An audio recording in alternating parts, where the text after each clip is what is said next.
Hvad sker der ved højtider, jul, påske, fødselsdage osv.? Hvordan foregår det? Det fejrer vi ikke sammen. Altså, og ja, særligt de seneste 2,5 år igen, der får jeg heller ikke besked fra plejefamilien længere om, at jeg blev glad for sin gave. Blev han glad? Blev han ikke glad? Kunne han lide det? Kunne han bruge det? Jeg får ingenting at vide mere.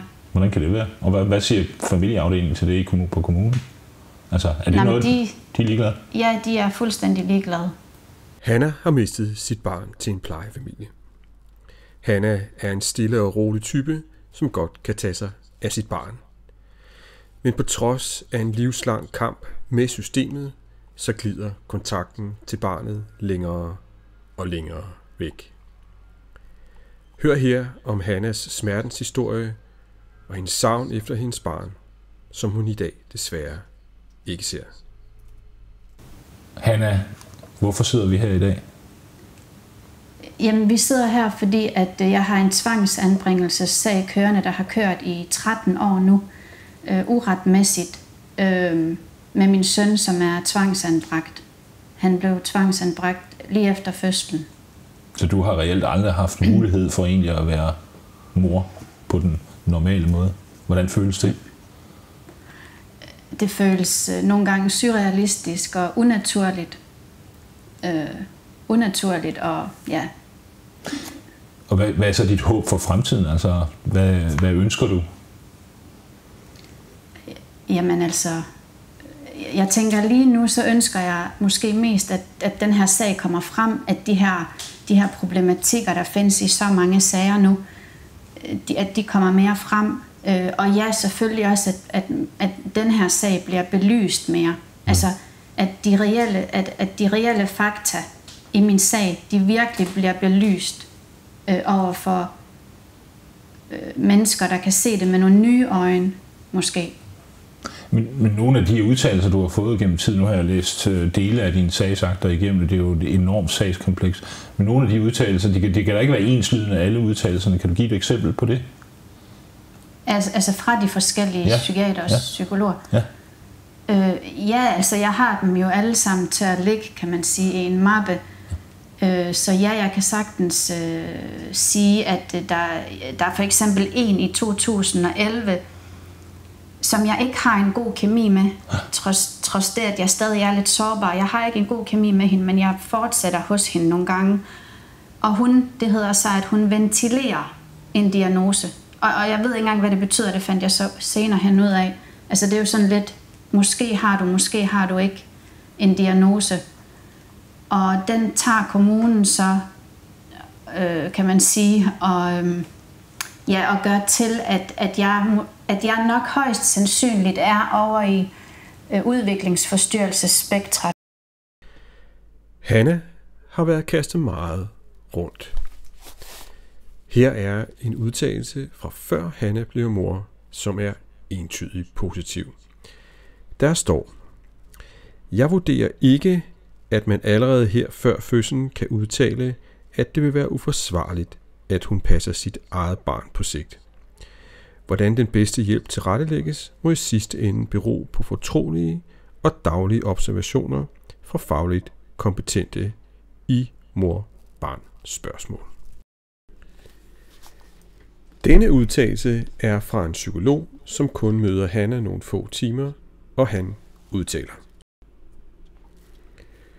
Hun har samtidig også problemer med at håndtere sit temperament. Kan ikke rigtig skabe en indre afstand til følelsesmæssige impulser og reaktioner, og kan derfor være nok så uforudsigelig i følelsesmæssig henseende. Kan på den måde ikke rumme sig selv nok til at kunne fungere i en rolle som mor. Hendes følelsesmæssige indre reaktioner vil for ofte bryde rollen ned indenfra. I diagnostisk henseende er der således tale om, at hun har en psykisk lidelse svarende til skizofreni. Det kan undre en, at der er så stor forskel på de to udtalelser. Det korte og lange er, hvordan oplevede du så selve fødslen? Altså, hvad var det, der skete der? Sagsbehandleren fra familieafdelingen, hun snakkede med mig et par gange, og der var tale om mor og barn hjem, altså de her støtteforanstaltninger, de her forebyggende foranstaltninger. Mor og barn hjem, og der var noget med en gruppe for sårbare mødre. Altså alle de her foranstaltninger, hvordan mig og min søn vi egentlig kunne forblive sammen, ikke? Altså det var det, jeg gik med inde i mit hoved, at selvfølgelig skulle mig og min søn forblive sammen. Altså vi skulle gøre alt for, at vi forblev sammen. Det var jeg helt overbevist om.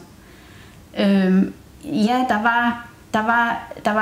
der blev nævnt et par gange, at det kunne også være, at det ville ende med en tvangsanbringelse. Det blev nævnt, ja. Men det blev jo nævnt i sammenhæng med alle de andre foranstaltninger. Hvad sker der så i det øjeblik, du har født din søn? Altså, hvor længe har du ham? 2 timer. Og så kommer der nogen og siger, nu tager vi din søn. Ja. Hvordan oplevede du det? Jamen altså, jeg kan godt se nu, at altså, jeg var i chok. Jeg var helt lamslået. Altså, jeg kunne ikke gøre noget. Så det var meget stille og roligt faktisk, fordi jeg vil ikke altså det var i hvert fald meget stille og roligt, sådan at jeg vil ikke gøre noget større ud af det. Men den plejefamilie, der fik min søn, de anede ikke, at de ville få et spædbarn. De fik beskeden meget kort, måske på selve dagen før fik de beskeden. Hvad sker der så i tiden efter? Får du støtte fra kommunen, og det er Viborg Kommune, vi taler om, men får du støtte fra kommunen, eller hvordan oplever du den følgende tid efter fødslen? Altså jeg vil sige nej, jeg får ikke umiddelbart støtte, fordi der er noget, der hedder krisepsykolog, tror jeg. Jeg er ret sikker på, at det blev tilbudt et par måneder senere. Og det samme med paragraf 54, støtteperson. Det blev tilbudt 4 måneder senere.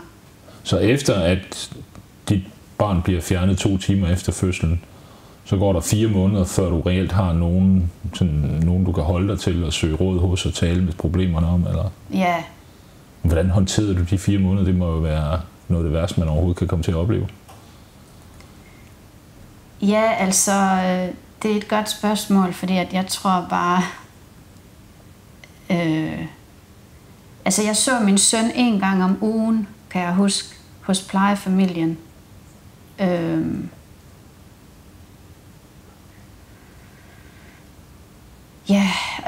Min mor, hun og hendes daværende mand, de ansøgte om at være netværkspleje. Det fik de afslag på med begrundelsen, at det gør vi ikke i vores kommune. Nå. Blev der nogensinde henvist til barnets tarv? Det kan jeg ikke huske. Har kommunen er meget bekendt forpligtet til at arbejde hen imod, at en mor får et ordentligt forhold til sit barn selv, når der taler om tvangsfjernelse. Er det din oplevelse, at det er sket i tilfældet ved Viborg Kommune? Nej. Aldrig? Hvordan har du det med det? Jamen altså, jeg har det meget dårligt med det. Altså det er helt forfærdeligt.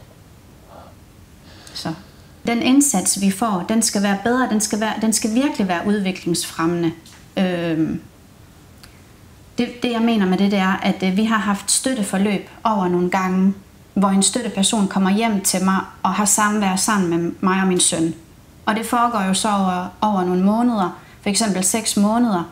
Og så kommer der nogle udtalelser, gode, måske lidt mindre gode. De fleste har været gode. Og så burde der så ske en opfølgning. Ikke? En opfølgning på det. Og i min verden, der var det sådan, at jamen, det går godt, det går primært godt, og jeg kan mærke, at mig og min søn, vi har brug for at være mere sammen, så vi kan komme tættere på hinanden, ikke også? Og få et almindeligt mor-søn-bånd og gå ud og lave nogle ting sammen. Men det er så begrænset hele tiden. Og kommunen, de er så modvillige til at udvide det her samvær. Altså bare det at udvide lidt samvær og følge op på det her støtteforløb. Ja, så altså jeg har de her støtteforløb, og støttepersonerne, de har også gode udtalelser, primært gode udtalelser om vores samvær.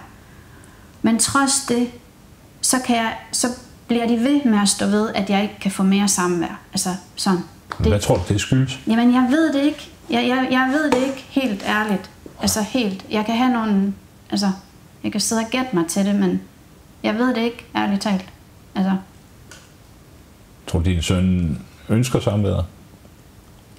Altså, jeg kan sige så meget, at så sent som i 2018, der har han jo selv givet udtryk for, at han gerne vil have mere samvær.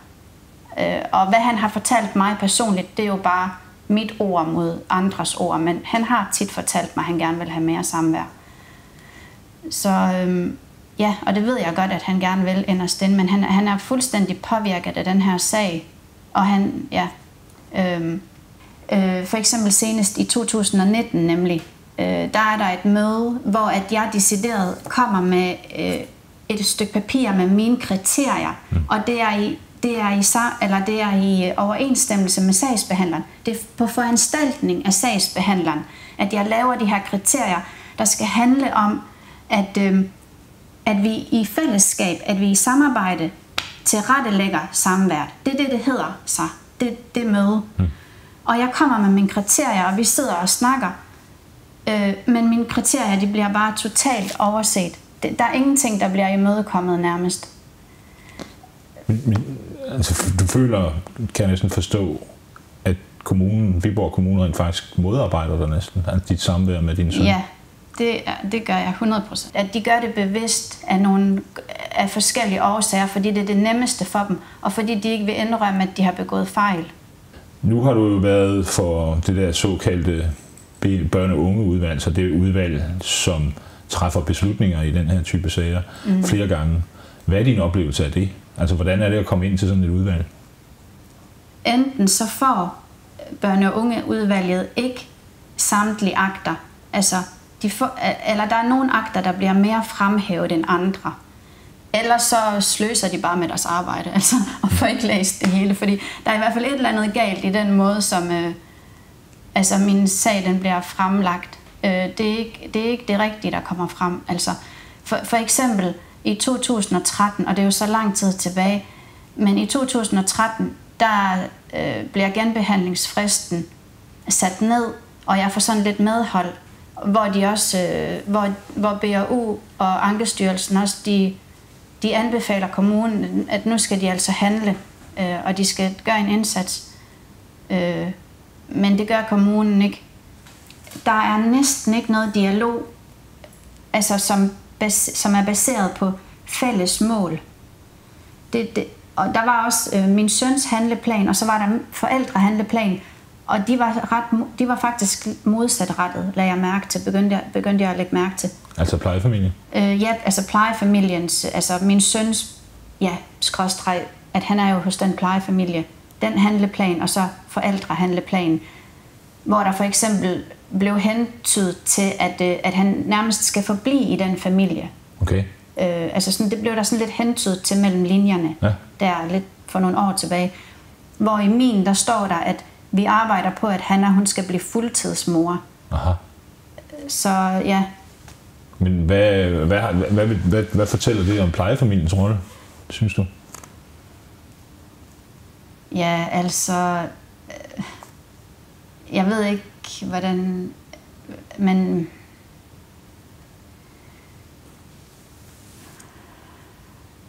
Jeg ved ikke, hvordan jeg skal forklare det, fordi at altså, plejefamilien arbejder jo for kommunen. Så det jeg har oplevet, det er, at hver gang kommunen de ligesom kommer ind med yderligere straf eller sanktioner, eller hvad jeg nu skal kalde det. Altså nu må du kun se din søn i 1 måned, eller nu må du ikke dit, eller nu må eller du ikke... Eller 1 gang i en måned. Ja, 1 gang om måneden. Ja. Jamen så går plejefamilien lidt mere over. Så går familien også med på det. Plejefamilien også med over på den. Altså, Selvom de på en måde er ansat af kommunen, så det jeg hører dig fortælle er, at de arbejder ikke hen imod det mål, der hedder, at du skal se din søn. Det vil jeg sige nej til. Ja. Altså, fordi at jeg har oplevet flere gange, hvor at jeg for eksempel har bedt plejemoren om at komme og tale med mig lidt. Altså, så vi kunne få en eller anden form for et lidt bedre forhold. Det var hun så villig til i sidste ende. Hvordan har du det med alle de faggrupper, der efterhånden har været inde over din søns sag?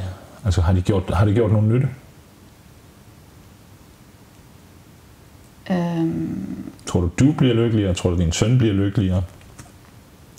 Nej, det er vi ikke blevet. Tværtimod, altså det her, det påvirker min søn rigtig, rigtig meget, at der ikke er en gensidig, et gensidigt samarbejde med den her familieafdeling. Altså fordi det bunder i, det er, at der er ikke det her samarbejde. Ja.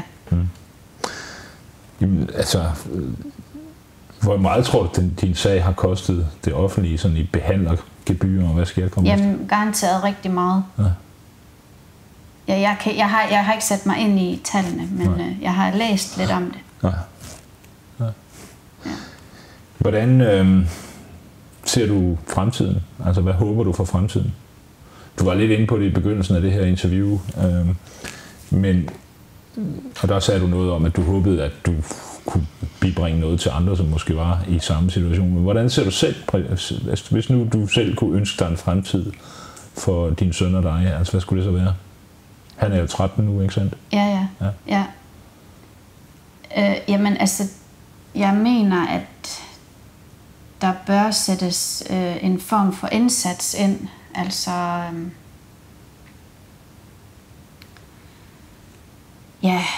Altså, der bør sættes en indsats ind for at fremme vores relation, som det egentlig også er meningen, man skal. Hvis man nu som kommune sidder tilbage og tænker, jamen altså, Hanna kunne selv have gjort meget mere, er det sådan noget, er der ting der ved sagen, hvor du tænker, der fejlede jeg? Altså i forhold til det her med, hvad jeg ligesom skal gøre, og det jeg mener, det er, at jamen, altså, følg forældrehandleplanen og tage imod støtte. Det har jeg gjort. Altså, jeg har også begået nogle fejl. Det gør vi jo alle sammen. Ja. Jeg spurgte lidt tidligere om det her med, hvordan det egentlig føles som forældre at komme ind for sådan et børne- og ungeudvalg, hvor man ved, at de enten siger, vi fortsætter tvangsfjernelsen, eller nu stopper vi med tvangsfjernelsen. Hvordan føles det? Jamen altså, det er så ydmygende og nedværdigende. Altså. Du står det er sådan et tribunal eller hvad? Hvordan sidder man i lokalet til den type møder? Jamen altså, der er som regel et panel, sådan et langt bord, og så sidder man bare lidt for enden af bordet med sin advokat. Har du talt meget til den type møder? Har de spurgt dig om noget? Nej, man får ikke ret meget taletid. Nej. Hvor lang tid varer sådan en møde typisk? Maks 20 minutter, vil jeg sige, måske 25. Så typisk i din sag, der har et møde på 20 minutter været udslagsgivende for, om du fik din søn at se det følgende halve år? Ja. Altså, hvordan er fornemmelsen, når du får den type beskeder? Hvad føler du? Jamen, altså, det er fuldstændig afslag efter afslag. Altså, det kan man ikke have et godt liv med. Kan du et godt liv. Har du nogen, altså i de senere år, har du nogen form for forståelse for, hvorfor kommunen agerer, som den gør, altså i den her sag? Altså, er der grunden til, at kommunen gør, som den gør? Altså, i lang tid i starten, der tænkte jeg jo selvfølgelig, at jamen, det må jo være helt klart, fordi de havde en begrundet bekymring. Bekymring, ja. Men jeg har fundet ud af, at det har ikke noget med det at gøre. Fordi at der er så mange sager nu, hvor det er det samme og det samme, der går igen, at børn de bliver fjernet på det mindste grundlag. Altså, det er helt vildt. Og hvor at en forældre har 2 børn hjemme, og så lige pludselig, så må hun ikke have den tredje. Altså, det er fuldstændig forrygt. Altså, det er helt, det er sådan helt utænkeligt, at det overhovedet kan lade sig gøre at blive ved. Og selvom at man kommer med bevis efter bevis efter bevis. Men hvis jeg nu skal spille djævelens advokat, kunne man så ikke sige, at det er klart, at I sidder og bekræfter hinanden i, at I har mistet adgang til jeres børn, fordi det er en traumatisk ting at opleve, og man vil gerne ud af den situation. Altså, er systemet, fungerer systemet ordentligt efter din mening? Nej, altså, det er en gruppe af forældre, som nok ikke er set før i det her, på det her område. Der kommer flere, eller hvad? Ja, der kommer mange flere. Altså, igennem de sidste cirka 5 år, der er der poppet 80 Facebook-grupper op på det her, om det her emne. Hvad tror du, det dækker over? Jamen, altså, at det er mange ting, det dækker over. At sagsbehandlingen er for dårlig. Det er unge, ufaglærte nærmest sagsbehandlere, der sidder med det her. Og ja, de har alt for mange sager, primært. Og så ved jeg ikke, om der er en eller anden hets på familier, der er lidt anderledes, eller hvad man nu skal kalde det. Fordi der er en del enlige mødre, ja, men det er jo mødre, der er veluddannede, eller har et almindeligt liv. Og ja, det er også mange udlandske, kan man sige. Altså en del udlændinge eller noget. Så ja, jeg tror, der spiller mange flere faktorer ind. Hvad tror du, der gør, at en kommune får opdager sådan nogle sager som de her? Hvad har de sagsbehandlere? Er det fra skolerne, der ikke kan håndtere ting, eller hvordan? Jamen altså, nu så kan man jo... Hvad er det nu, det hedder, når man går ind og... når man ser noget, og så kan man gå ind og sige det til kommunen. Hvad er det nu, det hedder? Indberetninger? Ja, indberetninger. Ja, nu er der blevet en skærpet indberetningspligt. Det vil sige, alle kan bare indberette alle. Ja. Og det tror jeg, at det også sker. At der er kommet mange flere indberetninger. Og det er bare sjusk. Altså, det er bare ren sjusk. Ja. Altså... Har du... Nu ved jeg ikke, hvor mange indberetninger der har været i din sag. Det her er jo bare en del. En kun? Ja. Fik du mulighed for at sige til kommunen, den der indberetning, den er helt i hampen, eller den der indberetning, den er jeg faktisk enig i, men nu skal du høre, hvad jeg gør. Hvordan var sagsgangen der? Nej, det var der ikke rigtig noget at tale om. Så din version blev aldrig bragt i en mente? Du blev ikke spurgt om, er det rigtigt? Nej, altså ikke i form af sådan en dialog. Nej, det var en bekymring, og kommunen gik ind og talte med de fagpersoner, der nu var omkring mig. Det vil sige igennem jobcentret eller et eller andet. Jeg var i gang med noget. Og så det der bosted, jeg boede på. Altså så går de bare ind og får nogle udtalelser fra dem. Fordi at der er jo en bekymring her. Og den er sikkert reel nok. Ja. De der faggrupper, vi taler om, psykologer, psykiatere, socialrådgivere, kommunale ansatte, sagsbehandlere. Er der for mange af dem? Altså laver de arbejde til sig selv? Jamen det skulle man tro, fordi at, det kunne man sagtens tro. Altså. Ja, jeg tænkte også på et tidspunkt, hold op, hvor er der mange ind over mit liv. Altså, og det var dybt krænkende til sidst, at der vadede jo bare nærmest folk ind i mit hjem, som om, at det var bare helt almindeligt, at der bare kommer et eller andet. Og det var det bare slet ikke, altså. Så jeg har også direkte sagt nej til... Ja, det. Men så siger de vel, at du er usamarbejdsvillig, eller hvad? Ja, og så bliver du bedømt på det? Ja. Så som forældre i den situation, der kan man aldrig vinde, man kan aldrig gøre det bedre. Er det ikke korrekt forstået? Jo, faktisk. Hvordan? Jamen altså i form af mine beviser på, at jeg har gennemført, eller hvad vi nu kan kalde det, flere forløb, flere støtteforløb med støtte. Man får en handleplan. Det er et primært redskab i de her anbringelser. En handleplan. Og en forældrehandleplan, den stiller nogle punkter op, nogle mål op, og så arbejder man ud fra dem, ikke? Ligesom i et hvert andet, indsats, man har på andre institutioner. Og så skulle man jo tro som normal menneske, at når man så har arbejdet med de her ting, jamen så går man jo videre. Så skal der laves nogle nye mål, eller har vi opfyldt det her, har vi ikke? Og man kan ikke rigtig få noget klart svar fra sagsbehandlerne. Jamen, man kan ikke rigtig komme videre. Man kommer ikke videre. De er ikke imødekommende.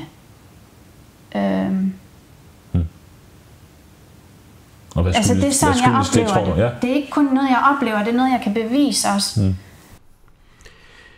Hanna har været igennem mange psykologer. Nogle har været negative, og nogle har været positive. Den sidste udtalelse fra den psykolog, som vi nævnte før, blev dog mødt med en positiv udtalelse. Den lyder sådan her. Men jeg har overfor hende ikke lagt skjul på, at jeg har vanskeligt ved at se, hvad relevansen af den pågældende test er. Der foreligger en psykologisk undersøgelse fra mig selv, marts 2009, en psykologisk undersøgelse fra vedkommende fra marts 2010, samt en psykiatrisk speciallægeerklæring fra en anden person fra oktober 2011. Og ingen af disse undersøgelser giver indikation af, at hun har problemer inden for autismespektret. Det vil altså sige, at Hanna har først en positiv udtalelse fra en psykolog, hun kender rigtig godt, derefter en meget negativ udtalelse fra en psykolog, hun har mødt meget kort tid, og derefter denne meget positiv udtalelse fra en psykolog, som hun også kender godt. Og det er jo lidt sjovt, at dem, hun kender godt, de åbenbart har et godt forhold til hende, med dem, som hun så ikke kender så godt, har et ret negativt forhold til hende. Det kan man jo undersøge lidt over. Altså, hvorfor arbejder de ikke hen imod, at hvad skal man sige, de konflikter, der måtte være, de bliver løst, og så kan man ligesom trække det offentlige ud af ligningen? Jamen, altså heldigvis så kommer der flere folk nu på min sag, der også stiller det spørgsmål. Fordi jeg har også stillet mig selv det spørgsmål.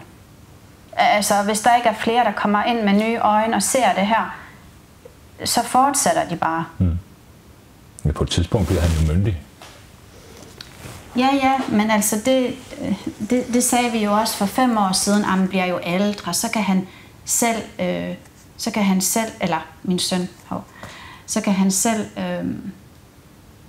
sige ja eller nej, men altså han bliver så manipuleret også af de sagsbehandlere, der kommer og holder børnesamtaler med ham, at han ved ikke, hvorfor at jeg ikke ser ham i dag. For han har også direkte fået at vide af en sagsbehandler, at mor ønsker ikke samvær med dig. Altså, måske ikke helt ordret sådan, men det er det indtryk, de giver ham, at hende der mor, Hanna, hun er sådan lidt, hun laver kun ballade, altså hun laver kun oprør i dit liv.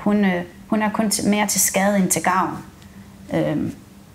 Det er det indtryk. Kan du rent faktisk bevise, at det er tilfældet? Altså, at de siger det til din søn?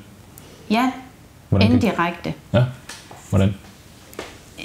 Jamen altså, for eksempel, vi kan jo tage hans konfirmation nu, som plejeforældrene, de allerede har forberedt ham på i nogle år allerede. Altså, det er jo normen i deres familie, ikke? Og selvfølgelig vil min søn gerne konfirmeres, fordi at det gør alle hans kammerater, og det er bare normen der, hvor han bor nu. Men den her sag er jo bare anderledes, fordi at der er den her mor her, der også har noget indflydelse, der faktisk har en forældremyndighed. Og jeg burde blive taget med på det her. Hvad mener jeg om en konfirmation? Altså, jeg er født katolik. Måske skulle han blive katolsk døbt, eller dit og dat.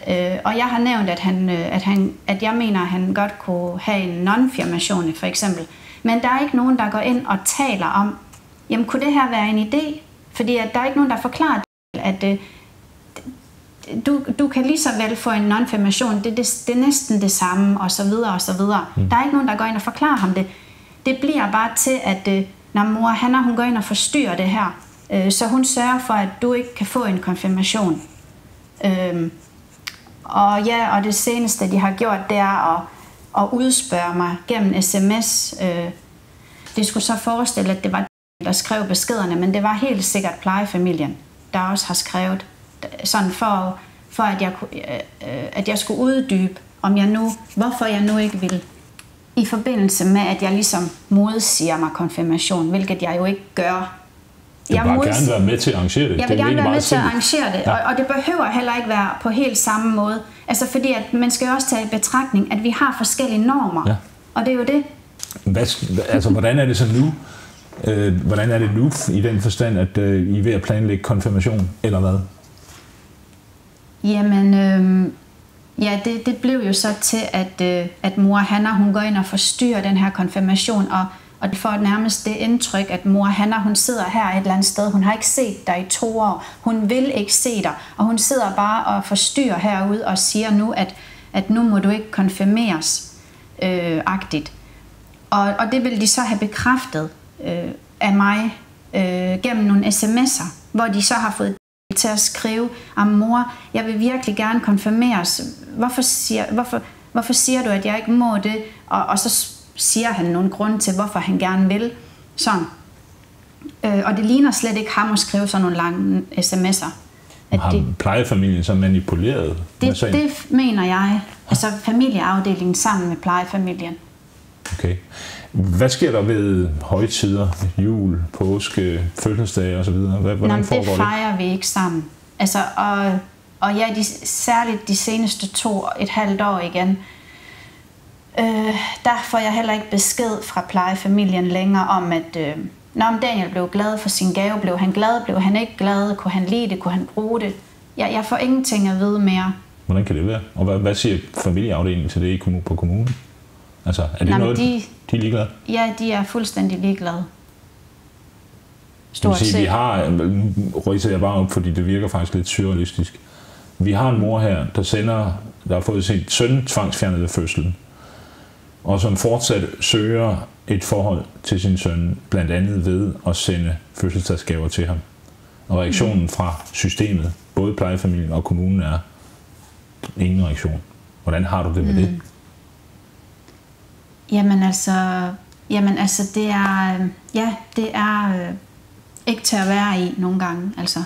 Og jeg kan ikke komme videre. Jeg kan ikke, det er ikke nogen mennesker, der vil mig det godt, jeg kan tale med. Så det er svært at komme videre, kan man sige. Ja. Så du har din støttegruppe, som du søger støtte hos, eller hvad? Hvad gør du? Taler med din sag, med din advokat? Jamen altså, jeg har haft nogle ret gode paragraf 54 støttepersoner. Ja, altså jeg har ja, det er lidt forskelligt, hvem jeg har talt med, men gode mennesker, jeg møder på min vej. Ja. Igen vender jeg lige tilbage til det her med, hvad du egentlig ønsker af fremtiden. Hvad kunne du ønske dig? Hvad tror du er bedst for dig og din søn? Jamen altså, jeg tror det er bedst, at min søn, han får mulighed for at vedligeholde og bevare en relation til sin mor. Det tror jeg, det er jeg helt overbevist om, at det er det bedste for ham. At det her, det er ikke godt for ham, det er skadeligt for ham. Og det vil du fortsat arbejde hen imod? Ja. Har du tænkt dig at gøre nogle andre ting for at være endnu mere, om så må sige, samarbejdsvillig, eller hvad ser du ude i fremtiden? Du skal i BOU-udvalget, altså børne- og ungeudvalget, nu her i oktober, er det ikke sådan? Jamen altså, det er jo lidt svært at sige, hvad jeg vil gøre. Altså nu bruger jeg nogle andre kilder, kan man sige. Altså, fordi at hvis jeg ikke kan komme videre, jeg kan slet ikke komme videre ved bare